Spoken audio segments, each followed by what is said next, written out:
How's it going, guys? Welcome to Audio Addiction. We have Amarionette with us tonight. And say their names and what they do in the band. What's up, y'all? I'm Izzy, and I do the vocals for Amarionette.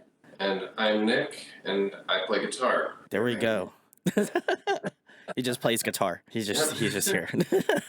I want to say I've been a fan of what you guys have been doing since Repeating History back in 2016, and that was kind of predates my time of doing YouTube stuff. But I really fell in love with you guys back in 2020 with Sensei on This Generation. I had spun that album I don't even know how many times at this point now, and then I was looking through your Spotify and I saw that you guys had released an album, Gemini, that came out last year in October. And I was like, how did I not know they released an album? Like, I feel like I should know considering how much I listened to Sunset. So I was very surprised when listened to it. And I was like, man, this kudos. You guys killed it again. So I had reached out to you guys on Instagram, so I do appreciate it. You guys are killing it, and obviously wanted to highlight what you guys have been doing because I know you've been doing it for quite a bit now. So, which is kind of the first question I have, which is, how did Amarionette start out? How did you guys get your members, and what's like the origin story of Amarionette? So Amarionette started essentially back in 2010. Mm-hmm. Our former vocalist Quinn basically was doing Amarionette back in like 2008, 2009 with a couple of other guys, mm-hmm. but they didn't really do a whole lot. They put out like a 4-song EP and played like a handful of shows. And then, long story short, I was a fan of him back in the day, and mm-hmm. I'd contacted him about like starting up a new project because, I had basically just heard old Amarionette and I was like, man, this guy's got a cool voice. Like, yeah, what with this guy? And I had my my drummer from my previous band, and we basically teamed up with Quinn, and then mm-hmm. Quinn had Ron as well, who is still in the band, and we kind of formed from there. And then long story short, in 2017, we parted ways with Quinn, and then got Izzy, and we've been rolling with Izzy since 2017, 2018. Something like that, yeah. Mm-hmm. And Izzy, were you a fan of Amarionette before this point, or had you been in prior projects? Actually, I'm just curious on how they went about finding you, because it came to a shock to me as well when I was like, oh, they have a new vocalist. I was like, okay, that's fine. Sometimes vocalists can be a little bit of a process, but I felt like you fit right in immediately, and they just kind of, like I said, listened to Sunset a ton. So, how did they go about either finding you, or how did you wind up joining the band, I guess? Well, I actually knew Quinn prior, and oh, okay. I met Quinn through I forgot how we actually met, but I saw him perform with Amarionette at a show that we actually opened for them, and after that, like me and Quinn kind of built a relationship. We actually ended up being in a band together for a little bit, and then when he pieced out, then we kind of like got together and we're like, yo, you know what? Let's collaborate on some stuff, and pretty much like I sent him a demo for Baddest, and I was like, oh, nice, sing on this. Everybody that we've kind of gave this to couldn't figure something out, or like it just wasn't like what we were looking for. And then I sent it to him, and I was like, holy shit, like, whoa, like that was that. This is a song right here. And then the other demo was for In the Moment. In this moment, yeah. Oh, okay. And in that, it was just kind of spiraled from there. And we were like, back then we were kind of going a little bit more straight up pop, I would say. Yeah, that's like really like pop and very heavily synth inspired, I guess. Yeah. Yeah, we definitely kind of came into our own. Like, the songs were already written prior to Izzy being in the band. Oh, like, okay. for that EP. We actually, like, before Amari EP came out, we had, like, 17 songs in the studio. Quinn had, like, written an entire album for it. And, like, I mean, it is what it is. Like, it was cool with Quinn. It was, you know, obviously we made the move and it worked out. But like some of those songs even ended up on Evolution that were like recorded back in 2016. So like we had this entire catalog of songs. But yeah. But I think it worked out because obviously when I had listened to Sunset and I was kind of listening back to like previous versions of a Marionette before we hopped on, and I was like, okay, I get it shuffled around and put you guys on it like my job just because I'm able to like listen to music, and I'm just like, it's cool to hear how much growth has happened over that time period and how much you guys have shifted more into like, I would say more in like that pop and like funk genre of music, which I absolutely love, and I think you guys do a great job of like hitting that midpoint of like, it has a great groove to it, but some of the like the melodies and stuff that Izzy does, I was like, all right, this is really sick, and I really feel like I have to give Gemini more of a listen because I get little bits and pieces of the new album, but I have to listen through to the full thing. I've gotten like a couple of the singles and stuff like that, but from what I've heard already, I've already loved. So I feel like the full album is very exciting, and I'll let you guys know when I'm done listening to it. But Thanks, in, man. in regards to, you know, people who maybe aren't familiar with the Marionette and are watching this and are like, I like this band, they seem cool. What song would you recommend to a new listener to give them an idea of your sound? Probably Simple. Ooh, okay, That's a yeah. good. I would say that's a good one. Like it's a good overall like song to listen to get a good idea of what we do. I would also say, um, what's the other one? Your favorite one? Moving On. Moving on. Moving on is a good one. It's a slower one. Or But it's- Baddest. Like, Yeah, I was gonna say.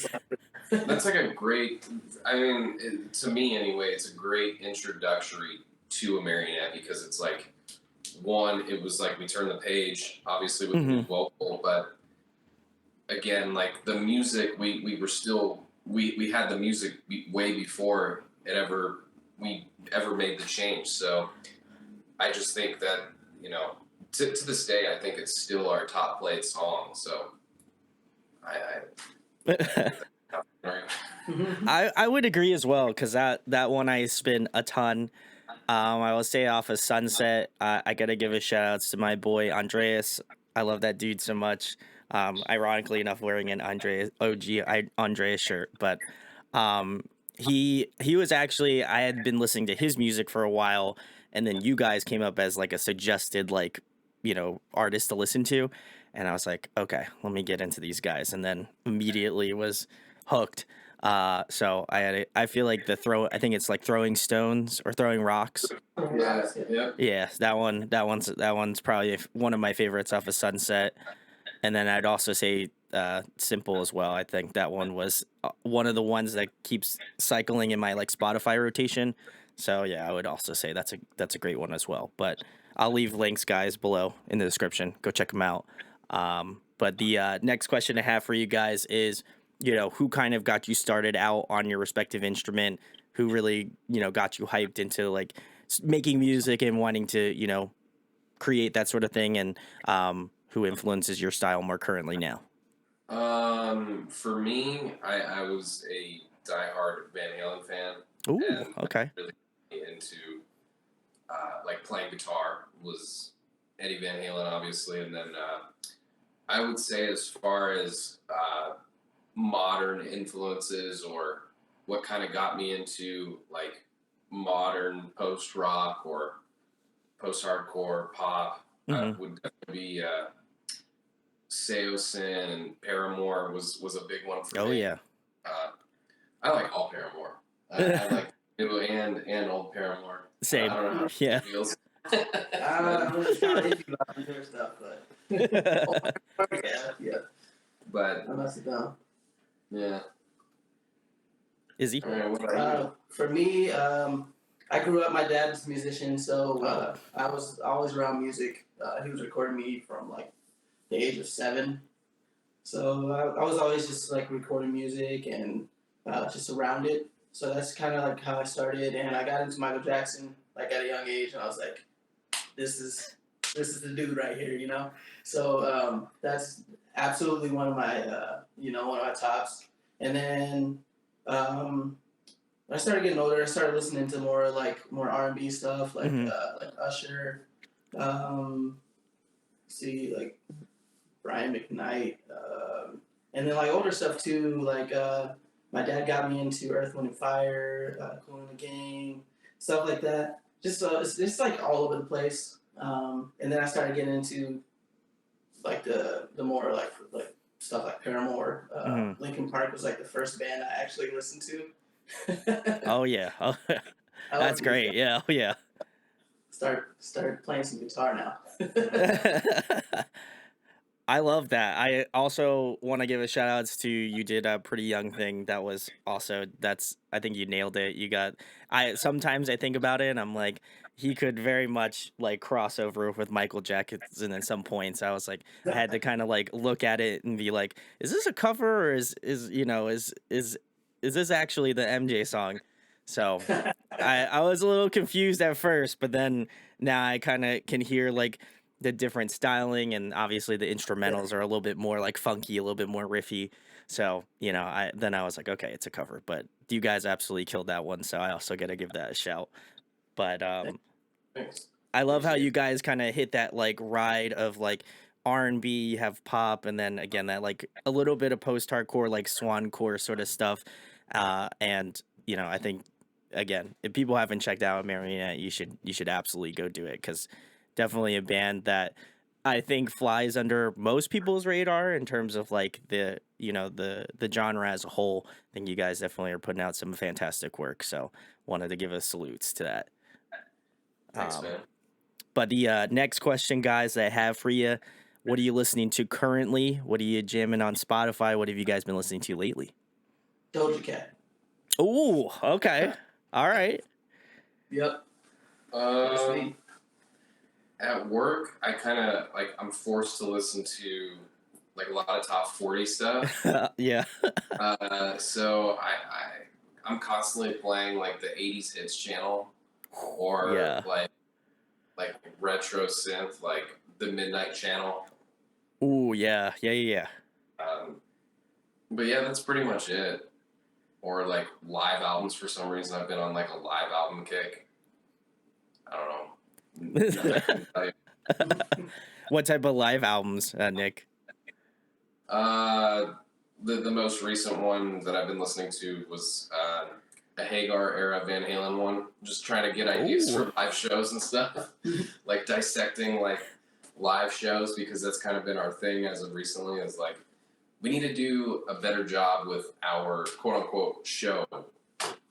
Like making. When you come see us live, have it be a little bit more of a put together show. Like we all, we've been playing these songs for so long. We've got the songs down. Now it's just more, okay, like let's take that next step and kind of, come up with some different things. I know him and I have been like doing our homework. I feel that. I always find with bands that I see live, and I haven't seen you guys live yet, but hopefully this year, fingers crossed, you guys come to the Philly area. But I think with bands, when I see them live, I kind of am not really focused on like if you hit note for note, like, hey, this is what it is. I think if a band is having just like a good time up there and is able to have that like crowd interaction, I think that's more important to me than like being 100%. I'm not saying like you shouldn't be on time. You should absolutely be in time. But I think like the whole aspect of like keeping it like real tight. There are some bands that do it well, certainly, but I also just love when a band's just like smiling, having a good time, moving on the stage. That's what really kind of keeps me like being like, I got to go back and see these guys, because they just like do it well live, but also have that like engagement and stuff like that. Is that what you guys are trying to kind of find that middle ground of being like, proficient, but also like having a good time and kind of like letting loose a little bit? Totally. Yeah, just not like, I think it's, especially in between songs and not having dead space and not knowing like, what should we talk about here? What song's next? Like you know, or like, are we gonna do this one tonight? You know, and it's like, we don't, you know what I mean? Like everything should just flow. Right. Yeah. Night after night after night. Like, I know I'm not the biggest fan of choreography, but at the same time, I do think it's important to have consistency. And, Yeah. you know, people are paying to see a show, right? And again, I think we're all proficient enough musicians to where, like, I think it's, excuse me, not to be arrogant or be a dick or anything like that, but I do think it's kind of, it's evident enough in the music that, okay, these guys are good musicians, but do they, Oh yeah.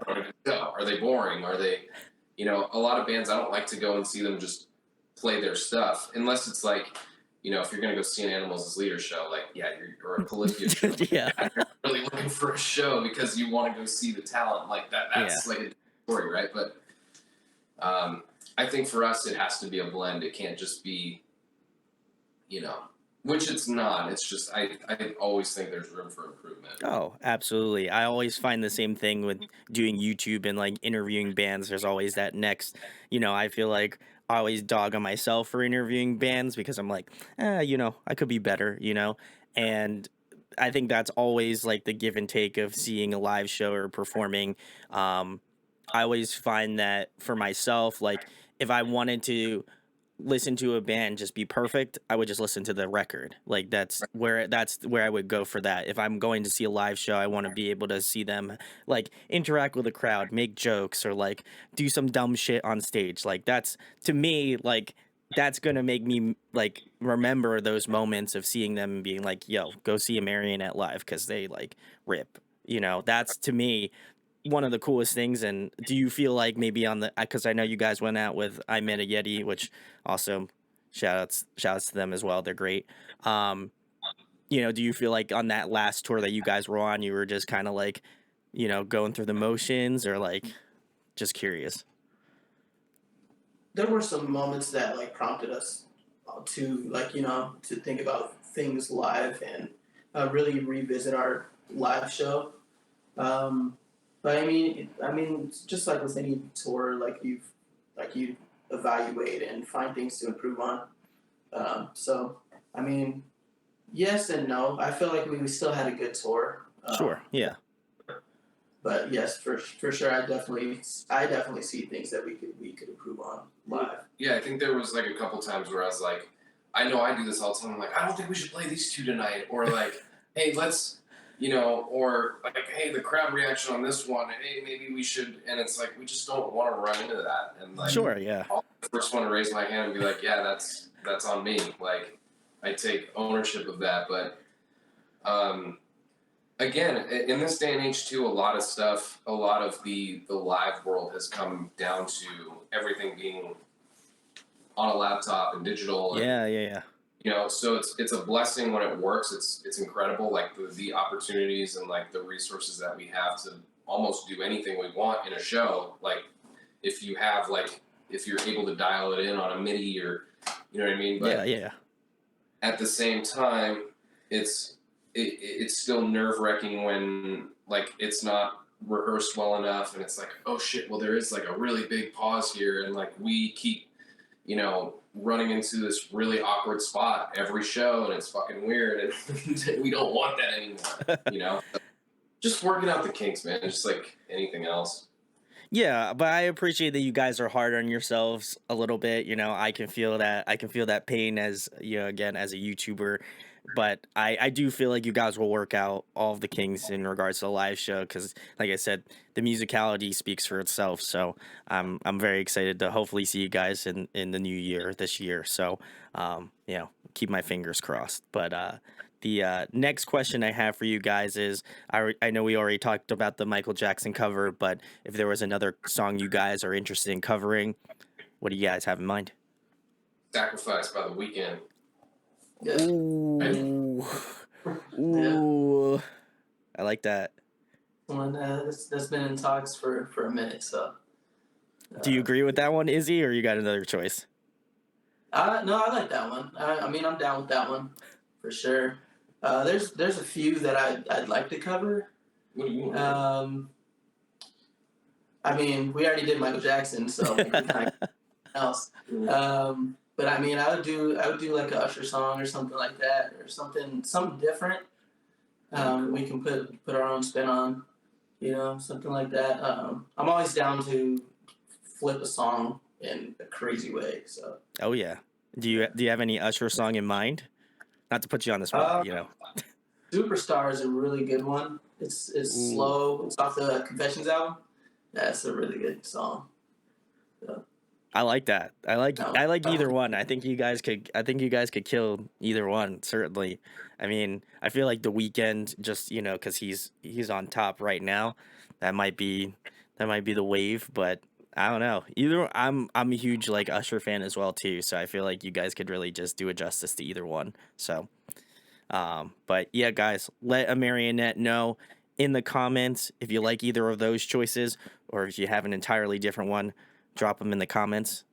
Probably check them out. Who knows? You might see a cover from them very soon. But the next question I have for you guys is, what is your favorite food to eat? You don't want to talk about your glizzy obsession? Oh man. I feel like there's a story behind this one, Izzy. I do like a good hot dog. Okay. I mean, bacon wrapped. Let's see. He's gonna have. He's going in. All right. It's definitely got to be bacon wrapped. It's got to be from like a hot dog cart. It can't be just like any hot dog. It's got to be. I got you. Okay. They make one best. You know what I mean? I got you. All right. Anything that will give him heartburn, he's all about. He's right. Yeah. I feel that.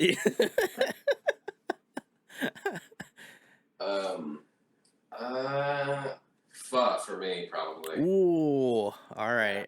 I love pho, dude. I'm such a whore for some pho. Yeah. He's actually opening his own pho restaurant. It's called Pho Q. Oh, that's clever. I like that. Oh my god. Get about it, but ooh, that's also a good one. I'll I was thinking about, as a joke, I shout out to one of my old coworkers. I was joking about opening a restaurant with yakisoba, and it's going to be called Ew It's Yaki. Cute. Nice. So we'll all collectively start like a noodle shop together, and then just come up with some like amalgamation of like those three names. Down. Or just they'll just be titled that in the menu. So let's go. Who's buying, guys? Who wants to buy in on this idea? We'll and then we'll get Izzy's glizzy obsession. We'll have a there we go. This is great. This is a great business idea. I don't know. We're gonna have so much people hit us up about this brilliant idea. So, but I love it. Fuzz great, and can't deny a good glizzy. So can agree. Anyway, guys, the next question I have for you: if there was a dream collaboration on an up and coming Amarionette record, who would you love to have on? I'd have to go with Anthony Green. If we're doing like a vocal feature, I'd love to have Anthony Green. All right.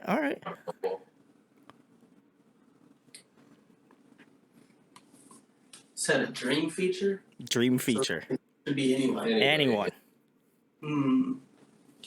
That's a good one. That's a hard one to answer. I don't know if I can answer that. There's too many. Michael, Usher. I mean, yeah, of course Michael. Of course Usher. I'm trying to think of like the style though. You know what I mean? Yeah. I don't know. It's hard to say. Yeah, it really is. Haley would be a good one. Yeah. Yeah. Ooh. Haley Williams would be a really good one. All right, guys. Well, let's make that happen, guys. Listen, this is the time of the Audio Addiction interview where you go on to twitter.com and you tag Amarionette, and you also tag Haley Williams and Anthony Green, and then you just type in collab ? And I didn't go to law school, but I believe that if it's on the internet, it's got to be real. So, if you just want to if you want to help out with that, I'm not gonna stop you. I'd love to hear that collab. So let's make it a reality. Just saying. So the next question I have for you guys: if there was another musical instrument you could master, what would it be? Bass. Ooh, all right. I'd probably go with drums if I can master drums. Yeah. That's another great choice. And Nick's keeping up the lifelong tradition here on Audio Addiction of guitar players always wanting to be drummers. So kudos. I feel like that's just a common thing. I also play guitar and I'd love to be a great drummer, but it's just there's like hand feet coordination. I just don't have it, So Yeah. the awesome guys. The next question I have, I'm a huge nerd, so I love asking this question. If you could be a video game character, who would you be? What's the dude's name from San Andreas? I don't know. Which one? The main character. Oh God.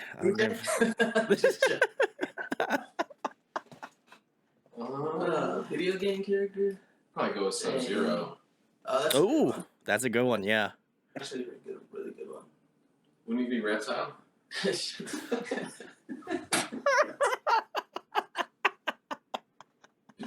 Oh man. Let's go with that. Yeah, let's go with that. That's great. Oh boy. Well, I honestly would have went with the first option, which was the GTA guy. So that would have been sick.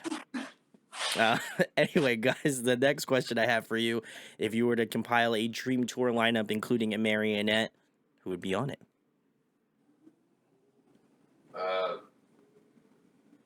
Paramore, Seos, and Amarionette. Probably for me. It's pretty good. Yeah, I mean it's good. It's Yeah. solid. It's solid. Yeah. Yeah. What's yours, Izzy? Dream.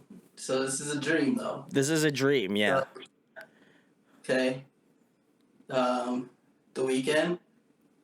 Yeah. The Weeknd and Doja Cat tour that was supposed to happen, and then she actually didn't join in. What happened with that? Yeah, oh my God. That would have been nuts. She had like some like Surgery or something, yeah, right? like throat surgery or something that she couldn't make it. That would have been Yeah. crazy. Tour. A massive tour. There we go, guys. Well, listen, pre-sale tickets in the bio. You heard it here first. The Weeknd and Doja Cat, a Marionette. I don't know what to tell you. I can say less, so go grab some tickets below. The next question I have for you guys is, in your opinion, who puts on a great live performance? Silk Sonic. Oh, you got to see them. That's sick. I've been wanting to see them for a bit, so. I didn't actually see them live. I went to the billboards and I went there for them, and their set was pre-recorded. It was still a dope show. But Oh, that's sick. pre-recorded, but anytime that I've ever seen like performances of them, they're like legit. I'm gonna have to go with my boys in a band called The Color 8. Ooh, Those okay. Fantastic Yes. live. They put on Absolutely. such a good show. Like, you want to talk about like a band that they're like hype music in a way. Like, they're really cool, but they're all really solid musicians. But when you go see them live, it's like this whole thing. I don't know if you've ever heard of them before. I have not. No, I'll have to check them out. But check them out. They're really cool. Yeah. They're friends of ours, and we've been playing shows with them like for the last year and a half or so, off and on. Ooh. Really good dudes. What genre would you kind of put them in, Nick? Oh, fuck, they're like post-hardcore, but they have like R&B songs and like hip-hop moments. Oh. They have like their singer plays saxophone. It's so fucking cool. It's like this whole experience. Yeah. So, Right. The Color They're 8. in they're definitely in their own lane, and it's like it's perfect for them. I'm gonna have to go check them out now. That just sounds awesome. So I'm gonna have to peep that. But the next question I have for you guys: favorite TV show, favorite movie. TV show. I don't really watch. I don't really watch I'm not a big TV guy either. TV or movies much. I'd have to go with TV show. Like as of recently, Stranger Things has kept me pretty interested. Nice one. Yeah. And favorite movie is probably Twister. Since I was a little kid, always loved friggin' Twister. That was a great movie. You know, I think they're making a follow-up movie. I'm pretty sure I saw. Yeah.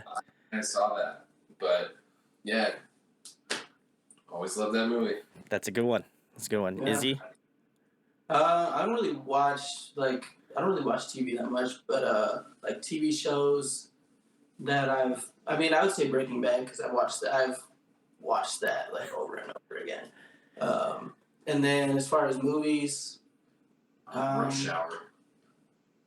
Yeah, I was always like a big fan of Rush Hour. I need to watch that again, actually. Yeah. He watched Rush Hour 2 like 6 times. I love it. On our 2-week run back in October. Hell yes. I was like, this fool's just watching Rush Hour. Like I can quote that movie like line for line. If it's on, like I'm quoting it. As someone who owns the 3-copy DVD of all 3 movies, that's 2 thumbs up. That's kudos, Izzy. That's I don't have to say less. Those are some of my favorite movies. So I can't agree with you on that one, certainly. The next question I have for you guys: if you guys were trapped on a desert island for the next month, and there was one album you could bring with you to listen to, what album would it be? Thriller.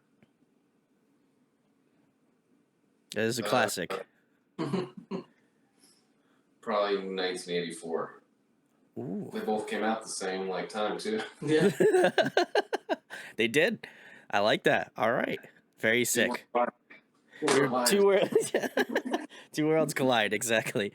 The last question I have for you guys, I've been asking this a lot in just the past year, and it's been a question I've loved getting answers to.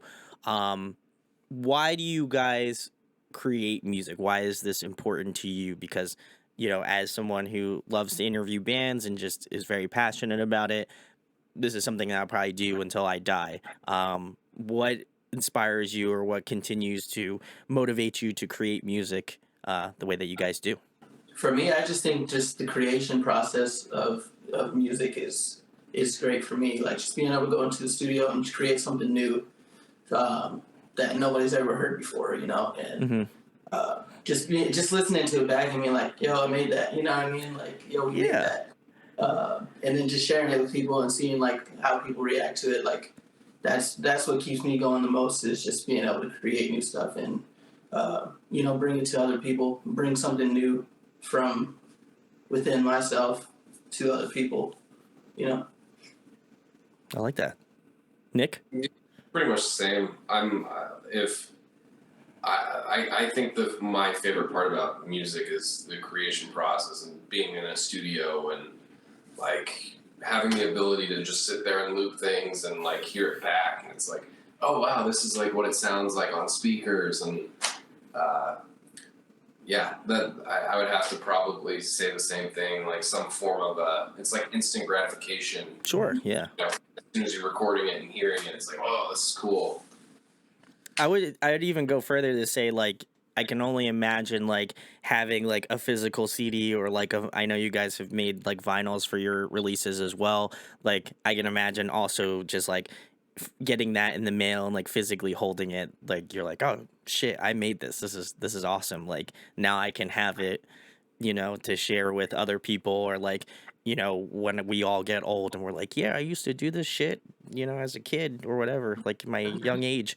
I feel like that's always a cool thing. And, like I said, Sunset in This Generation was just like one of my favorite albums from 2020. And I'll have to just be spinning the ever-loving shit out of Gemini, because I feel like I've missed out for lost time. So now I got to like listen to it some more to catch up. But which segues perfectly into the last thing that I'm going to ask you guys, which is where can they find Amarionette at? What you guys have coming up in the next couple months, and I mean anything else you'd like to plug. I mean, well, we're on social media like Instagram, Twitter, TikTok. We're getting there on TikTok. I feel that.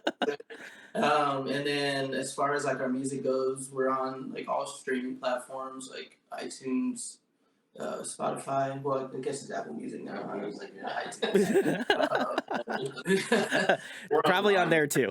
We're on LimeWire. Napster. Yep. Oh man. And then we have some stuff coming up. You wanna?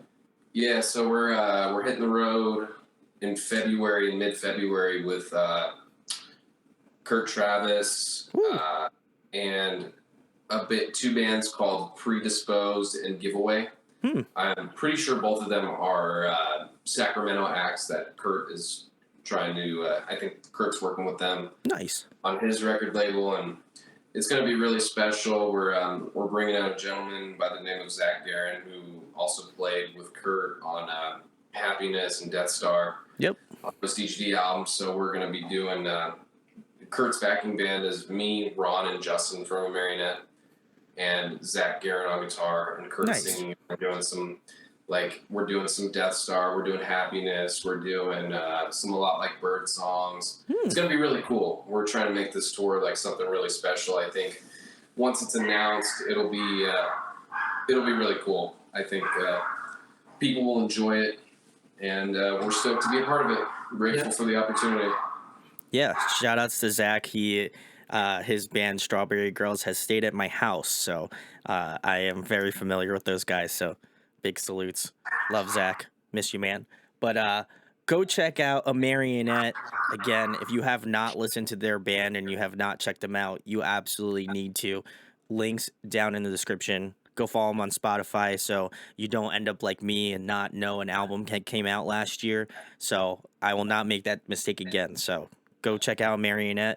If you like this interview, share, like, and subscribe. It goes a long way. It'll also be out on audio format, so Apple Music, Spotify, all that sort of stuff. So if you want to listen to it there, go do it up. But huge thanks to Amarionette for coming on and chatting with me tonight.